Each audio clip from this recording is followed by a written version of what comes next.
Physics की online class में। जैसा कि दोस्तों आप सभी को पता है, हमने चैप्टर नंबर 1 स्टार्ट किया हुआ है, विद्युत क्षेत्र एवं आवेश। इस चैप्टर में हमने जो पिछला वाला लेक्चर था उसमें आपको आवेश की योज्यता का नियम और आवेश की निश्चलता का नियम पढ़ाया था। तो इस वाले लेक्चर में हम देखने वाले हैं कूलाम का नियम। तो दोस्तों आप हेड डाले कूलाम्स लॉ, कूलाम का नियम।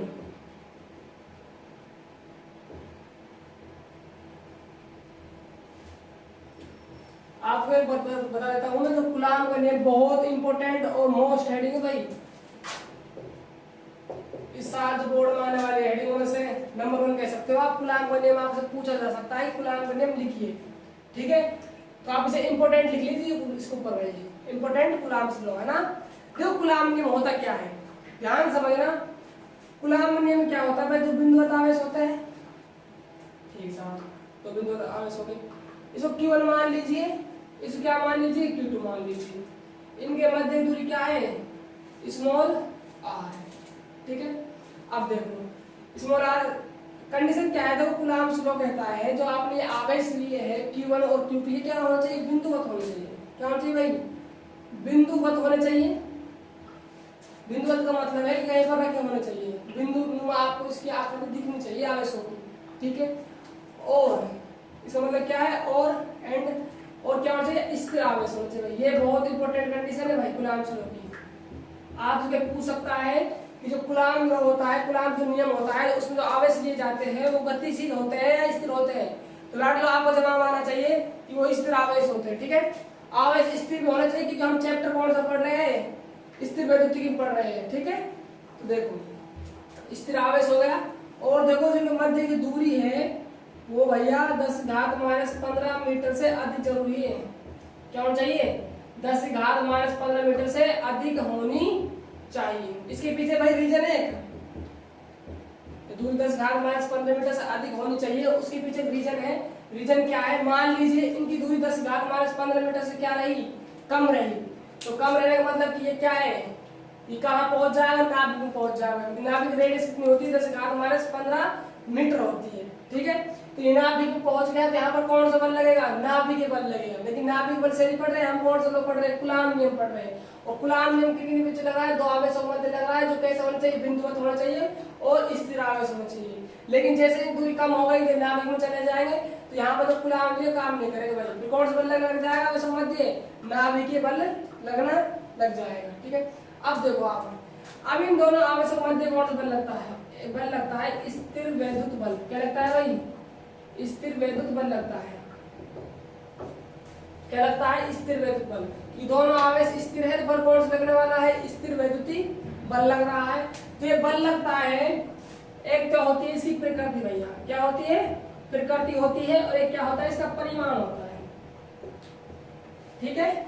एक तो होती है इसकी प्रकृति और एक होता है इसका परिमाण। इधर बात करता हूँ आवेश की प्रकृति। स्थिर विद्युत बल है, प्रकृति है, तो किस कारण लग रहा है, आवेशों कारण लग रहा है। तो किसी प्रकृति चेक करनी होगी आवेशों की। तो आवेश की प्रकृति दो प्रकार से हो सकती है, एक तो हो सकती है आकर्षण, और भाई एक क्या हो गया आपकी प्रतिकर्षण, ठीक है। अब देखो आकर्षण कब होने वाली प्रकृति, जब दोनों आवेश कैसे हो, सजाती हो, सॉरी विजाती हो। आकर्षण की बात कर रहे हैं, जब दोनों आवेश कैसे होना चाहिए, विजाती, यानी कि एक पॉजिटिव तो एक नेगेटिव, या पहला नेगेटिव है तो दूसरा पॉजिटिव, जब कौन सी होगी, आकर्षण प्रकृति होगी। और प्रतिकर्षण कब होगी, जब दोनों आवेश कैसे होना चाहिए, सजातीय आवेश होना चाहिए, यानी कि एक माइनस का है तो दूसरा का भी माइनस का होना चाहिए, एक प्लस का है तो दूसरा भी प्लस का, तब कौन सा बल लगता है, प्रतिकर्षण बल लगता है। अब तो बात करता हूँ, चलो आकर्षण प्रतिकर्षण का पता चल गया हमें, मैं बात करता हूँ परिमाण कौन बताएगा भाई। आकर्षण और प्रतिकर्षण प्रकृति कौन बता रहे हैं, आवेश बता रहे हैं, उनके चिन्ह बता रहे हैं। यहाँ पर नेगेटिव नेगेटिव लिया तो प्रतिकर्षण है, नेगेटिव पॉजिटिव लिया तो आपका आकर्षण बल है। चलो आकर्षण प्रतिकर्षण बता दिया, आवेश किस प्रकार आपको आवेश लेने हैं। यदि मैं बात करता हूँ स्थिर वैद्युत बल का परिमाण की, परिमाण कौन बताएगा, तो आप नोट करके रखना, जिसको परिमाण बताता है वो कूलाम का नियम बताता है। क्या बताएगा लोग, कूलाम का नियम बताता है, ठीक है। जो स्थिर वैद्युत बल होता है उसका परिमाण होता है, उसको कौन बताता है, कूलाम का नियम बताता है। तो यहाँ से पॉइंट निकल जाता है भाई, पॉइंट में लिखने वाला क्या हूँ, जरा दिमाग लगा ना भाई। पॉइंट क्या है, आपसे मैं पूछ रही कूलाम नियम का उपयोग क्या है, कूलाम नियम का उपयोग क्या है। तो उपयोग क्या है कूलाम नियम का भाई, दो बिंदुवत और स्थिर आवेशों के मध्य लगने वाले स्थिर वैद्युत बल का परिमाण बताता है। सीधी सी बात है, कूलाम नियम काम क्या है, जो दो स्थिर है और बिंदुवत आवेश है उनके मध्य जो स्थिर वैद्युत बल लग रहा है उसे क्या बताता है, कूलाम नियम परिमाण बताता है भाई। ये उसका उपयोग है कूलाम नियम, ये कूलाम नियम नहीं है भैया। कभी आप समझ बैठो साहब तो कूलाम का नियम है, कूलाम का नियम नहीं। कभी आप एग्जाम में कूलाम से नियम आ जाए आप इस लाइन में लिखा हो, गलत होगा ये नियम सरासर, क्या होगा, गलत होगा, क्योंकि ये कूलाम के नियम का उपयोग है। बात क्लियर हुई? तो आप हेडिंग डाले सबसे पहले कूलाम स्लो में स्टार लगा के उपयोग, इसका उपयोग क्या है, इसके बाद हम नियम पर डिस्कस करते हैं ना। ठीक है, मैं थोड़ा कर देता हूं, आप उपयोग देखो पहले इसका, ये सब चीज समझाने के लिए थी भाई। ठीक है, अब देखो उपयोग क्या है, कूलाम नियम की सहायता से दो स्थिर व बिंदुवत, तो स्थिर व बिंदुवत आवेशों के मध्य लगने वाले स्थिर वैद्युत बल का परिमाण बतलाता है भाई, परिमाण बतलाता है। ठीक है, तो कूलाम जो नियम है इसमें सहायता से हम क्या ज्ञात कर सकते हैं, जो स्थिर है और बिंदुवत आवेशों के मध्य लगने वाले स्थिर वैद्युत बल है उसकी वैल्यू चेक कर सकते हैं कितना मान आने वाला है। अब आप लिखिए नियम, नियम क्या होगा, ध्यान से पहले नियम समझो फिर लिखते हैं। ठीक है, देखो नियम क्या है भाई, कूलाम नियम है, दो बिंदुवत आवेश होंगे, सीधी बात है। ठीक है, इस आवेश को आप Q1 मान लीजिए, इस आवेश को आप Q2 मान लीजिए, इनके मध्य की दूरी क्या है, स्मॉल r मान लीजिए। ठीक है, तो कूलाम नियम क्या कहता है, कूलाम नियम ये कहता है जो इन आवेश है, स्थिर आवेश, इन जो लगने वाले बल का जो परिमाण है, क्या है भाई, परिमाण है, जो लगने वाले बल का जो परिमाण है दोनों आवेशों के परिमाण के गुणनफल के क्या होता है, समानुपाती होता है। दोनों आवेशों के परिमाण के गुणनफल के समानुपाती होता है। ठीक है, और क्या कहता है कूलाम नियम, लगने वाला बल है, बल का परिमाण है जो जिनकी मध्य की डिस्टेंस होती है, दूरी होती है, उसके वर्ग के व्युत्क्रमानुपाती होता है। क्या होता है, वर्ग के व्युत्क्रमानुपाती होता है। ये कौन बताता है, कूलाम का नियम। कूलाम का नियम भाई ये दोबारा सुनना, कूलाम का नियम क्या है, इस नियम की सहायता से दो स्थिर आवेशों के मध्य लगने वाले स्थिर बल तो ज्ञात कर सकते हैं। उपयोग हो गया इसका, किस प्रकार ज्ञात करते हैं वो नियम बन गया इसमें। तो कैसे करेंगे, जो लगने वाला बल होगा, कूलाम का नियम कहता है जो लगने वाला बल होगा दोनों आवेशों के परिमाण के तो गुणनफल के समानुपाती होगा, और इनके बीच जो दूरी है उसके वर्ग क्या होगा, व्युत्क्रमानुपाती होगा। ये है कूलाम का नियम। तो आप लिखिए कूलाम का नियम, देखो इस नियम की सहायता से इस नियम की सहायता से दो स्थिर व बिंदुवत आवेशों के मध्य लगने वाले आवेशों के मध्य लगने वाले स्थिर वैद्युत बल का परिमाण क्या होता है, लगने वाले बल का परिमाण भाई दोनों आवेशों के परिमाण के गुणनफल के समानुपाती। दोनों आवेशों के परिमाण के गुणनफल के समानुपाती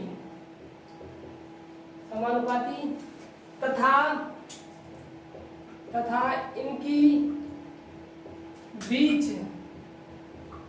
की की दूरी के वर्ग, बीच की दूरी के वर्ग के व्युत्क्रमानुपाती होता है। और क्या होता है भाई, जो बीच की दूरी है उसके वर्ग के व्युत्क्रमानुपाती होता है। ये आप क्या है उदाहरण। आप देखो उसको मैथमेटिक्स रूप में कैसे लिखूंगा, मैं इसको रब करता हूं, देखना पड़ा है ना। देखो भाई ये आवेश है, ये भी आपका आवेश है, ये Q1 आवेश है, ये आपका Q2 आवेश है। ये आवेश कैसे हो सकते हैं भाई, ये माइनस हो सकता है, ये प्लस हो सकता है। कौन सा लगने वाला है, आकर्षण। ये प्लस है, ये प्लस है, प्रतिकर्षण। तो डिपेंड करता है बल्कि तो आवेश की प्रकृति कैसी है, ठीक है। अब देखो इनके मध्य दूरी क्या होगी, गुलाम ने करके आ जाता है, जो बल का परिमाण है वो समानुपाती होगा आवेशों के परिमाण के गुणनफल के। इसको मान लीजिए समीकरण बल। सेकंड क्या थी, जो लगने वाला बल है वो व्युत्क्रमानुपात होगा दूरी के वर्ग के। इसको मान लीजिए समीकरण नंबर सेकंड। अब मैं समीकरण 1 और समीकरण 2 क्या लिख रहा हूँ, संयुक्त रूप में लिख रहा हूँ। देखो समीकरण 1 व 2 को संयुक्त रूप में लिखने, ठीक है। संयुक्त रूप में देखो भाई, मैं इस सब को कंप्लीट कैसे लिख सकता हूँ, Q1 डॉट Q2 अपांक है ना R। हाँ या ना, बात क्लियर है। संयुक्त रूप मतलब क्या है, जो ये भी समानुपाती, चिन्ह समानुपाती, इनका लिख सकते हैं हम कंबाइंड रूप में लिख सकते हैं, ठीक है। अब देखो आप क्या करना है आपको, अब देखो जरा आगे आप क्या करना है, सॉल्व करो इसको जरा। देखो जो यहाँ पर समानुपाती का चिन्ह हटता है, तो यहाँ से समानुपातिक चिन्ह हटता है तो इस तरह बाहर निकल जाता है। वो इस तरह क्या होता है, देखो जरा बाहर निकल जाता है आपके पास क्या निकल जाता है भाई, क्या निकल जाता है क्या, लिख दो यहाँ पर। यहाँ क्या है, समानुपाती नियतांक है भाई, क्या है समानुपाती नियतांक, ठीक है। क्या है समानुपाती नियतांक। देखो मैं आपको बता देता हूँ, जो आपके एनसीईआरटी बुक है उसमें फॉर्मूला है गुलाम नियम का, इस प्रकार लिख रखा है F बराबर के Q1 डॉट Q2 बटा R स्क्वायर, क्या है ये फॉर्मूला लिखा हुआ है, तो आप इसमें स्टार लगा लेना, ठीक है।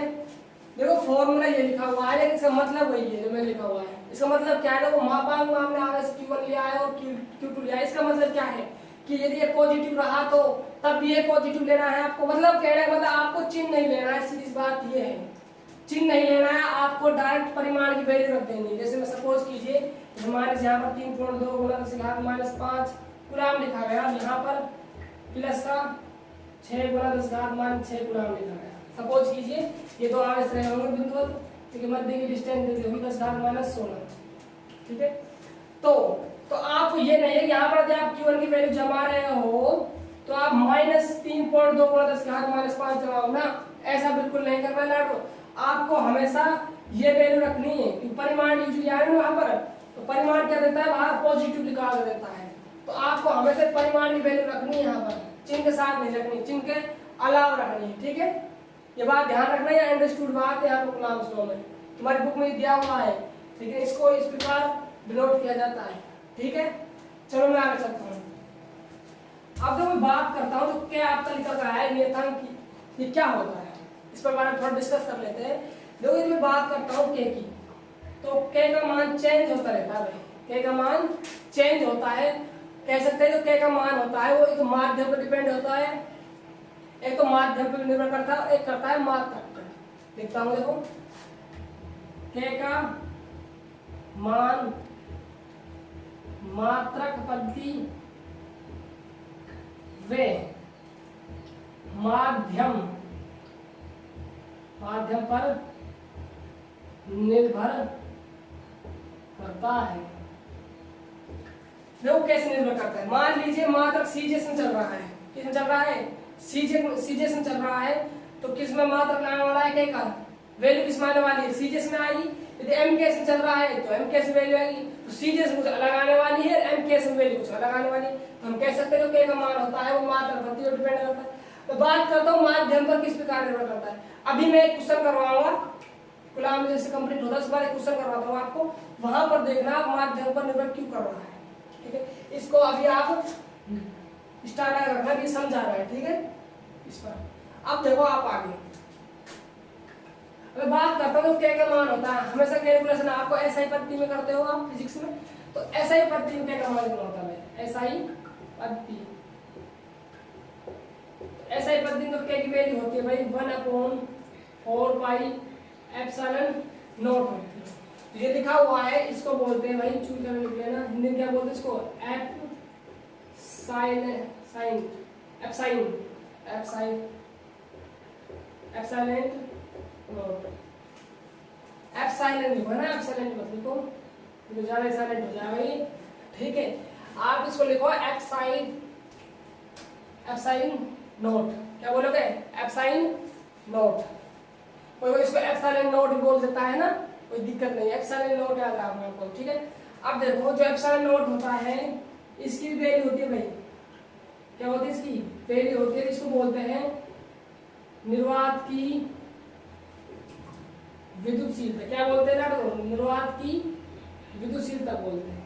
क्या बोलते हैं इसको, निर्वात की विद्युतशीलता बोलते हैं। इसका मान होता है तो बाहर निकल जाता है 8.85 गुना 10⁻⁻12। अभी मैं मात्रक लगाऊंगा, इसका मात्रक होता है, अभी मात्रक यूज लूंगा मैं। पहले मैं के का मान बता देता हूँ आपको, ऐसे पद्धति क्या होता है। के की जो वैल्यू होती है भैया वो होती है 9 गुना 10⁻9। अब मैं बात करता हूँ के मात्रक, जरा यहाँ दिमाग लगा, के का मात्रक निकालना है आपको। बल का मात्रक न्यूटन, एन लिख देंगे यहाँ पर। ठीक है, आगे देख, दूरी का मात्रक क्या होता है मीटर, 2 बार गुणा हो रही मीटर स्क्वायर हो जाएगा, यहाँ मल्टीप्लाई होगा तो मीटर स्क्वायर, आपको दिखाई नहीं दे रहा होगा यहाँ पर शायद, यहाँ पर देखो है ना। बल का मात्रक न्यूटन, ठीक है, और दूरी है 2 बार स्क्वायर होगी, यानी कि r गुणा r हो रही है, तो दूरी का मात्रक होता है मीटर, क्या हो जाएगा मीटर स्क्वायर, इधर मल्टीप्लाई कर मीटर स्क्वायर। q1 क्या है, आवेश है, और आवेश का मात्रक क्या होता है, ऐसे पद्धति में कूलाम होता है। तो यहाँ से c गुणा c होगा तो कूलाम स्क्वायर हो जाएगा, यानी कि बटा में c स्क्वायर बराबर क्या जाएगी, k का मात्रक आ जाएगा। कर दो भाई, तो k का मात्रक लगा दिमाग क्या होने वाला है, n गुणा m स्क्वायर बटा में c स्क्वायर हो जाएगा। ठीक है, अब देख, अब एप्सिलॉन नॉट का मात्रक निकालना है। देख एप्सिलॉन नॉट क्या है, क्या है एप्सिलॉन नॉट, k का व्युत्क्रमी तो है, इसका मात्रक क्या कर दो, उल्टा कर दो, उल्टा करने का मतलब क्या है c स्क्वायर बटा। ठीक है, देखो ऐसे कर लो, चलो आप यहाँ रखो उसके मात्रक। ठीक है, इसका मात्रक निकालना है, इसको एक्सचेंज कर दो, सही बात है ना, क्या जाएगा ये मात्रक आपका आने वाला। एप्सिलॉन हो गया, नॉट हो गया, ये क्या होती है एप्सिलॉन नॉट, निर्वात की विद्युतशीलता होती है। और भी शीलता होती है, उनके बारे में डिस्कस करता हूँ। आप के की वैल्यू हमेशा जब भी आपको क्वेश्चन मिले तो के की वैल्यू आपको यही जमानी है, वहां पर 9 गुणा 10⁻9 n गुणा m स्क्वायर बटा c स्क्वायर। यहाँ n क्या है, बल का मात्रक है, m क्या है, दूरी का मात्रक है, c यहाँ पर प्रकाश चाल में समझ लेना, c क्या है यहाँ पर आवेश का मात्रक है। ठीक है, मैं कुछ विद्युतशीलता है उनको डिस्कस करता हूँ, पहले आप इसको नोट डाउन कीजिए। ठीक है भाई,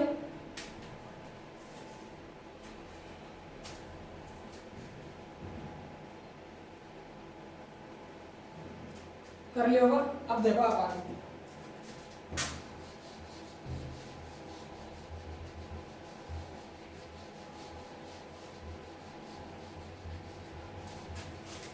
देखो जरा, देखो यहाँ पर जो शीलता होगी तो 3 प्रकार की होती है, कैसे आप समझो इस बात को। एप्सिलॉन नॉट लिख दीजिए, क्या होती है निर्वात की विद्युत शीलता। ठीक है, एक होती है एप्सिलॉन m कहते हैं इसको, और इसको m नहीं देते यहाँ पर, कई बार ऐसा होता है यहाँ पर कुछ नहीं लिखा होता, सीधे एप्सिलॉन लिखा होता है, या यहाँ पर एप्सिलॉन m भी कह सकते हो। इसका मतलब होता है m मतलब होता है यहाँ पर मीडियम, मीडियम की विद्युतशीलता। मीडियम क्या बोलते हैं, माध्यम की विद्युतशीलता। क्या बोले भाई, अरे बताओ बाबू, माध्यम की विद्युतशीलता। ठीक है, आगे देखो, एक और निकल जाती है आपकी एप्सिलॉन r आता है, क्या आता है एप्सिलॉन r, इसको बोलते हैं एप्सिलॉन, इसको बोलते हैं r लगा हुआ तो r, एप्सिलॉन नॉट लगा हुआ तो नॉट। इसको बोलते हैं माध्यम का परावैद्युतांक। क्या बोला जाता है भाई इसको, माध्यम का परावैद्युतांक, या एक नाम हो इसका अच्छा सा आपेक्षिक विद्युतशीलता। क्या बोला जाता है इसको? आपेक्षिक विद्युतशीलता। क्या नाम है इसका? और आपेक्षिक विद्युतशीलता। ठीक है, ये आपकी क्या होती है? नोट करने वाला पॉइंट है भाई। ये क्या है? नोट नंबर 1 लिख देना इसको। ये नोट करने वाला पॉइंट है। एप्सिलॉन नोट होती है आपकी निर्वात विद्युतशीलता। एप्सिलॉन कहते हैं, एप्सिलॉन एम कहते हैं माध्यम विद्युतशीलता। एप्सिलॉन आर होती है माध्यम का परावर्तक या आपेक्षिक विद्युतशीलता। ठीक है, अब देखो इनमें एक संबंध होता है भाई। तीनों ये राशियां हैं, इनमें क्या होता है? एक संबंध होता है। संबंध किस प्रकार होता है? जरा दिमाग लगा। इस प्रकार होगा, एप्सिलॉन जो आर होगा वो एप्सिलॉन एम बटा होगा एप्सिलॉन नोट हमेशा। क्या होने वाला है? संबंध ये। और इसको आगे सोल्व करना है तो कर। एप्सिलॉन एम बराबर क्या हो जाएगा? एप्सिलॉन नोट और एप्सिलॉन आर। यानी आप कह सकते हो जो माध्यम विद्युतशीलता होती है वो निर्वात विद्युतशीलता और आपेक्षिक विद्युतशीलता के गुणनफल के बराबर होती है। ये नोट करने वाला पॉइंट है भाई। स्टार लगाने में बहुत अच्छी चीज काम आने वाली है। ठीक है, अब देखो यदि मैं आपसे बात करता हूँ कि आपेक्षिक विद्युतशीलता की परिभाषा बनाना चाहे यहाँ से सूत्र से तो बना सकते हो क्या? बिल्कुल साथ हो। किस प्रकार बनानी है आपको? आपेक्षिक विद्युतशीलता की परिभाषा बनानी है आपको। परिभाषा क्या बन जाएगी? माध्यम विद्युतशीलता तथा निर्वात की विद्युतशीलता का अनुपात क्या कहलाता है? आपेक्षिक विद्युतशीलता कहलाता है। समझ गए भाई? अरे हमें क्या बनानी है? आपेक्षिक विद्युतशीलता की परिभाषा बनानी है। तो एप्सिलॉन आर क्या होती है? आपेक्षिक विद्युतशीलता ये तो होती है। इसका फॉर्मूला क्या है? Epsilon m upon epsilon naught होता है। ठीक है, क्या परिभाषा बन जाएगी? माध्यम विद्युतशीलता तथा निर्वात की विद्युतशीलता जो अनुपात है वही क्या है? आपेक्षिक विद्युतशीलता है। अब यदि बात करता हूँ मात्रा की तो देखो भाई इस एप्सिलॉन जो आर है आपेक्षिक विद्युतशीलता है, इसका तो कोई मात्रक नहीं होता। मात्रक क्यों नहीं होता? सभी जन समझो। देखो एप्सिलॉन एम क्या है? ये भी एक विद्युतशीलता है। एप्सिलॉन नोट क्या है? ये भी विद्युतशीलता है। विद्युतशीलता एप्सिलॉन नोट को बना देखो मात्रक। दिमाग लगा हुआ देख। c स्क्वायर बटा n गुणा m स्क्वायर। मात्रक कितना है? विद्युतशीलता। ये भी विद्युतशीलता मात्रक, ये भी विद्युतशीलता मात्रक। तो क्या आ जाएगा? मात्रक से मात्रक कट गया, क्या आ गया? कुछ नहीं बचा, एप्सिलॉन आर बचा। तो हम विद्युतशीलता का कई बार कंफ्यूज हो रहे होंगे आप। विद्युतशीलता का मतलब क्या है? विद्युतशीलता मतलब सीधा सा ये है कि जो आवेश कहीं पर किसी माध्यम में रखे हुए हैं तो उन माध्यम, कोई माध्यम रहा होगा, निर्वात रहा होगा, वायु रहा, हर चीज के लिए माध्यम अलग होता है और हर माध्यम के लिए जो परावर्तक है आपेक्षिक जो विद्युतशीलता उसका मान भी अलग होता है। मैं लिखा हुआ तो चारों के लिए आपको आपेक्षिक विद्युतशीलता का मान। फिलहाल आप ऐसा समझिए कि विद्युतशीलता का मतलब क्या है। मान लीजिए दो आवेश है, आपने पहले वो निर्वात में रखे हुए हैं। ये रहा कि मेरे हाथ में Q1 मान है, इस हाथ में मेरा Q2 मान है। इनका मध्य डिस्टेंस क्या है? R है। तो इनको कुछ बल लग रहा होगा। यदि यही आवेश माध्यम रख दिया जाए तो कुछ ना कुछ बल और लगेगा। बल तो लगना है। निर्वात में कुछ लग रहा था, माध्यम में कुछ और लगेगा। यदि मैंने और अच्छे से माध्यम में रखा तो बल और लगेगा। हो सकता है कम लगे, ज्यादा, डिपेंड करेगा माध्यम पे। मैं क्वेश्चन करवाऊंगा कितना बल चेंज होता है कि चेंज नहीं होता। ठीक है, तो कहने का मतलब जो बल लग रहे हैं अलग अलग माध्यम अलग अलग बल प्राप्त हो रहे हैं, वही क्या है? हमारी विद्युतशीलता है। नहीं समझ आया? दोबारा समझो। आप तो ऐसे समझो, मान लीजिए आप हो, आपको पहले मैं किसी सड़क पर दौड़ा हूं तो आप कुछ स्पीड अलग होगी। स्पीड को बल से डिनोट करो आप दिमाग में। ठीक है, तो आपकी स्पीड फ्लो में कुछ और होगी रोड पे। यदि मैंने आपको जूते खेत में दौड़ाया, खेत जुत जाता है आपका, उसमें मैंने आपको दौड़ाया तो आपकी स्पीड कम होगी या ज्यादा होगी? कुछ ना कुछ कम होने वाली है। यदि मैंने आपको सेम आपको ही मैंने दौड़ाया आपको भरे हुए पानी के खेत में तो सीधी सी बात आपकी स्पीड क्या होने वाली है? कम होने वाली है। यही बल के साथ है, यदि आप आवेशों को अलग अलग माध्यम में रखोगे तो बल चेंज होने वाला है। और कितना चेंज होगा उसको हम क्वेश्चन समझेंगे। ठीक है, अब देखो आप आपेक्षिक विद्युतशीलता लिख लीजिए। ठीक है, कितनी होती है माध्यमों के लिए? माध्यम कई प्रकार हो सकते हैं, लेकिन जो हमारे सिलेबस में है मोस्टली माध्यम उन पर डिस्कस करने वाले हैं। ठीक है, इसके बाद आपको ये नोट डाउन करना है। उसके बाद यहाँ पर लिख रहा हूँ वो करना है। देखो भाई मैं फिजिक्स के आपको साथ साथ नोट्स बना चलता हूँ। ये नहीं कि आपको कहीं से नोट्स बनाने की आवश्यकता है, आप प्रॉपर उतार सकते हो इसको। ठीक है, अब देखो आप आगे मैं बात कर रहा हूँ निर्वात की। निर्वात में एप्सिलॉन आर समझ गए? आपेक्षिक विद्युतशीलता। इसका मान होता है भाई 1। क्या होता है? 1 होता है। ठीक है, 1 पॉइंट कुछ होता है, देखो 1.054 होता है, उसको लगभग हम 1 मान लेते हैं। क्या मान लेते हैं? 1 मान लिया जाता है। होता तो 1 से ज्यादा है कुछ, लेकिन हमने 1 मान लिया, समझो आप तो। और वायु है एप्सिलॉन आर लिखा हुआ है, वायु के लिए होता है भाई एक। क्या होता है? वायु के लिए एक होता है। मैं बात करता हूँ पानी की। किसकी? पानी। पानी का होता है एप्सिलॉन आर लिखो यहाँ।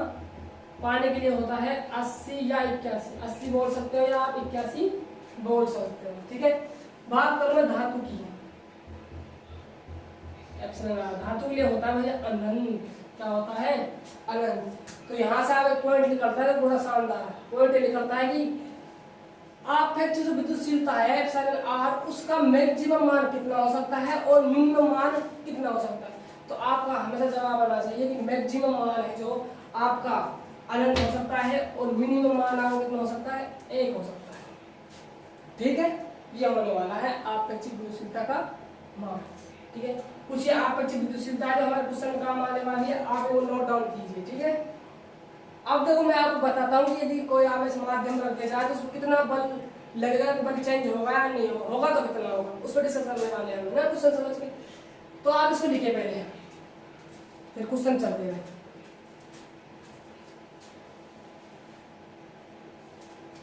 ठीक है। कर लिया होगा, ठीक है। आप स्क्रीनशॉट ले लिया करो वीडियो पॉज करके, ठीक है। चलो भाई अब देखते हैं क्वेश्चन।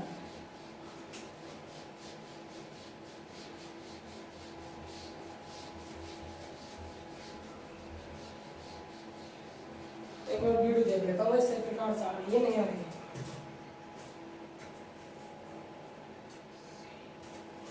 ठीक है भाई,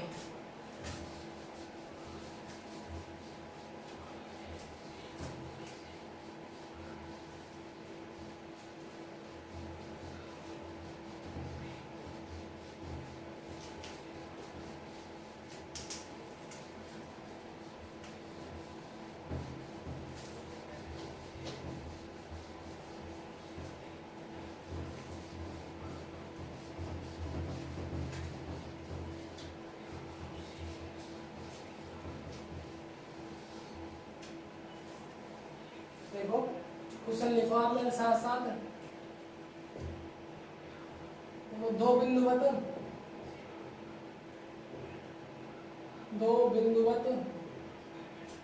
व स्थिर आवेश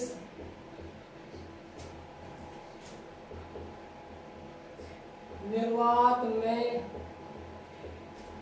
रखे हुए हैं तो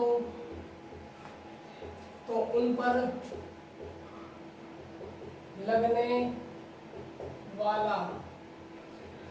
लगने वाला जो बल है वो कैपिटल एफ है, ठीक है। दो बिंदु में स्थिर आवेश निर्वात में रखे हुए हैं तो उन पर लगने वाला जो बल है वो कैपिटल एफ है, ठीक है। यदि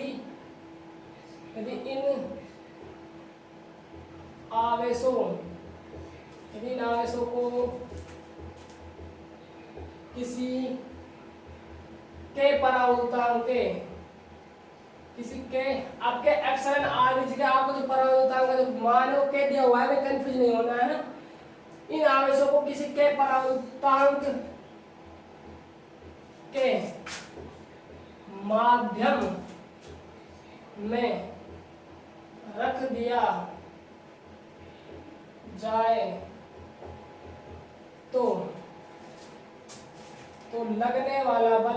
लगने वाला बल किस प्रकार परिवर्तित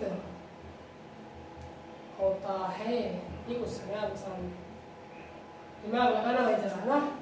क्या क्वेश्चन है आपके सामने? दो बिंदु आते हैं आवेश है, ठीक है। पहली कंडीशन क्या है? आवेशों की कहाँ रखे हुए हैं? निर्वात में रखे हुए हैं, तो इनमें बल क्या लग रहा है? एफ लग रहा है, ठीक है। अब इन आवेशों के परावर्तनांक कोई माध्यम भर दिया गया है और उसमें रख दिया गया है। तो अब आपसे पूछ रहा है कि बल में क्या परिवर्तन होने वाला है। तो स्टार्ट करते हैं क्वेश्चन को। पहली कंडीशन लिख रहा हूं है ना, जब कहाँ रखे हो बल? निर्वात में हो। देखो भाई निर्वात में लगने वाला बल, तो भाई निर्वात में बल लग रहा है तो मैं इसको एफ नोट कह दूं। आप क्वेश्चन में एफ नोट कह दीजिए, यहाँ कोई दिक्कत नहीं है, ठीक है। निर्वात में कितना बल लगने वाला है, एफ नोट मतलब क्या है, बल कहाँ लग रहा है, नोट मतलब क्या होता है, निर्वात में। और कितना बल, बल का मान भाई कूलाम में से निकालेंगे, बल तो सीधी सी बात कूलाम स्लो का मान दो आवेश लग आगे तुम्हारे पास। तो क्या क्या होता है, कांस्टेंट राशि होती है, आवेश मान लीजिए Q1 और Q2 आए हमारे, ठीक है।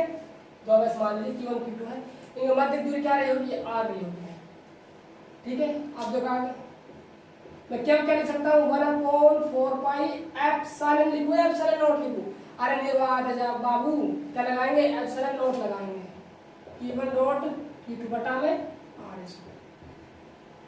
ठीक है। उसके बाद क्या क्या बोलना, सेम डिस्टेंस रखनी है भाई, उस समय नहीं कहा गया उसने दूरी चेंज की है, सेम डिस्टेंस रखनी है। अब कहां पर रख दिया उसने, के परावर्तक के माध्यम में रख दिया जाए, क्या रख दिया, परावर्तक के चेंज कर दिया, के चेंज कर देने के, परावर्तक हम क्या मानते हैं, एप्सिलॉन आर मानते हैं, उस जगह क्या रख देंगे लास्ट में, उससे कोई फर्क नहीं पड़ता, ठीक है। अगला क्वेश्चन देखो, जब आवेशों को के परावर्तक के माध्यम में रख दिया जाता है, तो लगने वाला बल, तो कितना बल लगेगा, माध्यम रख दिया तो मैं FM कह दूं, माध्यम के लिए क्या तो है ही, Q1 तो है ही, Q2 बटा में R स्क्वायर, क्या को चेंज करना जरा, 1/4 पाई एप्सिलॉन m लिखूंगा मैं, क्योंकि माध्यम लगा है भाई, और Q1 डॉट Q2 बटा R, इसको मान लीजिए आप समीकरण तो हो, ठीक है। अब देखो आप आगे, हमें किसी संबंध निकालना, बल संबंध निकालना, बल किस प्रकार परिवर्तित होंगे, तो जो दिमाग लगा जरा, दिमाग क्या लगाना है, एक और स्टेप कर देते हैं हम, चाहे इसी में चेंज कर देते, चलो ऐसे करो आप, 4 समीकरण है, एक में समीकरण 2 को भाग दे दो, 4 समीकरण 2 में 1 का भाग दे दो, कुछ ना कुछ कटने वाला है भाई, देखो जरा क्या कटेगा, मैं ऐसे करता हूँ, समीकरण 2 में समीकरण 1 का भाग, समीकरण 2 में समीकरण 1 का भाग देने पर, अब आप ये पता होगा कि LHS में LHS भाग लगता है और RHS में RHS का, यानी बाएं पक्ष में बाएं पक्ष का, दाएं पक्ष में दाएं पक्ष का लगने वाला है, ठीक है। यहाँ F नॉट से भाग लगने वाला, दोनों ध्यान में एक का, तो FM में भाग लगने वाला है F नॉट का, ठीक है। FM की वैल्यू क्या है पास, ये रही, क्या है, Q1 डॉट Q2 बटा 4 pi epsilon m dot R square, ये तो होगा इसकी वैल्यू, इसका इसमें भाग देना है, तो बटा लगा, लिख उसको Q1 डॉट Q2 बटा 4 पाई एप्सिलॉन नॉट R, ठीक है। जब कुछ कैंसिल आउट हो रहा है यहाँ से, देखो ये देखो और शुरू कर लेते हैं, स्टेप कोई दिक्कत नहीं है, FM बराबर FM बटा में F नॉट बराबर Q1 डॉट Q2 बटा में 4 pi epsilon m dot R square, ये ऊपर चला जाएगा, क्या होने वाला है, 4 pi epsilon not dot R square बटा में Q1 डॉट Q2। अब देखो जरा, तो Q1 और Q2 आपस में कैंसिल आउट हो गए, 4 पाई खत्म कर दिया, R स्क्वायर ने R स्क्वायर खत्म कर दिया, सही बात है। अब देख जरा, FM बटा में F नॉट क्या बचा बराबर में, एप्सिलॉन नॉट अपॉन में एप्सिलॉन m बचा है, ठीक है, यही बात है। अब देखो मैंने आपको रिलेशन लिखाया था, अभी आपको ध्यान हो तो एप्सिलॉन जो R होता है वो बराबर होता है एप्सिलॉन m बटा में एप्सिलॉन नॉट के बराबर है, बटा नॉट, ये होता है epsilon R, epsilon m upon में एप्सिलॉन नॉट, मतलब माध्यम की गतिशीलता बटा निर्वात की गतिशीलता का अनुपात। इसमें वैल्यू निकालना चाहूँ यहाँ से एप्सिलॉन m की, एप्सिलॉन m क्या निकालने वाला है यहाँ से, एप्सिलॉन R और एप्सिलॉन नॉट, जो यहाँ पर मैं एप्सिलॉन m की वहाँ से वैल्यू रख रहा हूँ इसमें, ठीक है। रखो जरा, FM बटा F नॉट एप्सिलॉन नॉट, वहाँ से रखो जरा, एप्सिलॉन R और एप्सिलॉन नॉट, ठीक है। अब ये कट गया, एप्सिलॉन नॉट से एप्सिलॉन नॉट कट गया, ठीक है। अब मुझे क्या निकालना है, FM निकालना है, यहाँ देखो जरा, मुझे क्या चाहिए, FM चाहिए, तो FM क्या होने वाला है भाई, FM हो जाएगा आपका F नॉट, यहाँ एक गुणा होने वाला है, और नीचे क्या बच जाएगा, एप्सिलॉन R बच जाएगा। एप्सिलॉन R क्या होता है भाई, परावर्तक, लेकिन कुछ समय परावर्तक जो वैल्यू दी हुई है वो कैपिटल K दी हुई है, तो आप यहाँ पर कुछ भी लिख सकते हो, इसको एप्सिलॉन R बराबर क्या दिया हुआ है, वो कैपिटल K दिया हुआ है, तो यहाँ से आपको एप्सिलॉन एम क्या प्राप्त होने वाला है, लगा दिमाग, एप्सिलॉन एफ नॉट बटा में ये रिलेशन आता है। ये बहुत ही खतरनाक और गजब का रिलेशन है, इसको याद रखना कि एप्सिलॉन एम बराबर होता है एप्सिलॉन नॉट अपॉन के। इसका मतलब क्या है, अब देखो यहाँ से पॉइंट बनाने वाला हूँ, ठीक है। पॉइंट नंबर पहला स्टार्ट है, ये बताओ आप बल किसका कम होने वाला है, निर्वात में ज्यादा बल लगेगा या माध्यम में ज्यादा बल लगेगा, बताना जरा। जो रिलेशन पता चल रहा है, एप्सिलॉन एम क्या है, माध्यम का बल है, और एप्सिलॉन नॉट क्या है, निर्वात का बल है। क्या क्या आया, तो परावर्तक, वो डिपेंड करेगा परावर्तक माध्यम किस प्रकार है। माध्यम पानी भरा हुआ है तो आप परावर्तक कितना लेना है आपको, 80 या 81 ले सकते हैं। धातु है तो आप अनंत ले सकते हैं, ठीक है। अब देखो, यानी यदि आपको एप्सिलॉन एम चाहिए, माध्यम बल चाहिए, तो आपको निर्वात के बल में परावर्तक का भाग देना होगा, और भाग दोगे तो सीधी सी बात, कोई संख्या में बल कम ही आने वाला है। यहाँ से मैं कह सकता हूँ क्या, तो माध्यम जो बल लगेगा वो निर्वात तुलना में कम होने वाला है। बिल्कुल साहब कह सकते हैं, लिखो फिर, देखो माध्यम में लगने वाला बल, माध्यम में लगने वाला बल निर्वात में लगने वाले बल की तुलना में कम होता है। क्या होगा भाई, कम होता है, ठीक है। अगला स्टार देखिए, यहाँ पर नहीं, यहाँ पर लिख रहा हूँ। अगला स्टार बताओ क्या होने वाला है। अगला स्टार इसमें बात करता हूँ, मान लीजिए आपने माध्यम भर दिया, धातु क्या भर दिया, माध्यम धातु भर दिया, तो धातु परावर्तक कितने होने वाला है, अनंत। यहाँ पर आप अनंत रखने वाले हो, Fm बराबर, लगा दिमाग देख, Fm बराबर में F नॉट, यहाँ आपने परावर्तक क्या भरा हुआ है, धातु भरा हुआ है। सीधी सी बात है, यहाँ पर क्या आने वाला है, परावर्तक मान अनंत आने वाली, धातु में क्या लिखा था आप, अनंत। और अनंत का मतलब क्या होता है भैया, 1/0, 1/0 होता है। 0 कहाँ जाने वाली है, ऊपर जाने वाली है, नीचे 1 रहेगा, 0 बना देगा ऊपर जाके, 0 में 1 का भाग रहेगा, क्या आने वाला है, 0 आने वाला है। यानी कि जब माध्यम क्या भरा हो, धातु भरा हो, तो लगने वाला माध्यम जो बल है वो क्या होने वाला है, 0 होने वाला है। छाप करना इस बात को, ठीक है। लिखो, जब माध्यम धातु का हो तो जो Fm जो वैल्यू है वो आने वाली है भैया 0।